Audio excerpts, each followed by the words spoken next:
Традыцыйныя свінцовыя пломбы заменяць на электронныя. На транзітныя фуры, якія ідуць праз Беларусь, ставяць навігацыйную прыладу, пакуль у якасці эксперыменту.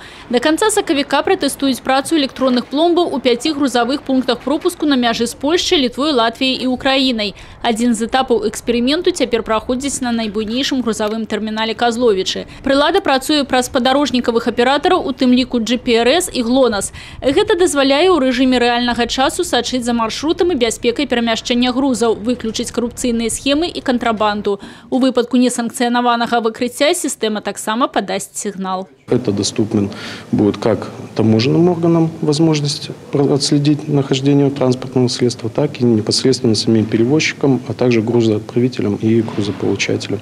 В настоящий момент применено уже более 100 пломб. В первую очередь это проблема несанкционированного доступа к грузу, именно для безопасности перевозки таких товаров. Построена дорога, шелковый путь от Китая до Европы.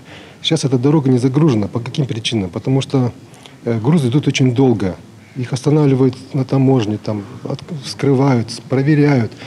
А таможенная пломба дает преимущество зеленого коридора. Время прохождения может сократиться на 30, 40, 50%. Это Китаю тут выгодно. Скоропортящиеся грузы можно будет быстро провозить без остановки. Пломба это гарантирует.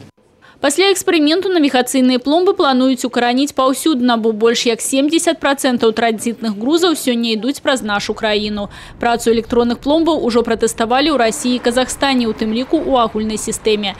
Спецыялісты плануюць у бліжэйшы год інтэграваць нацыянальныя сістэмы, каб атрымаць міжнародную базу і кантраляваць перамяшчэнне грузаў на прасторы ўсяго Еўразійскага саюза.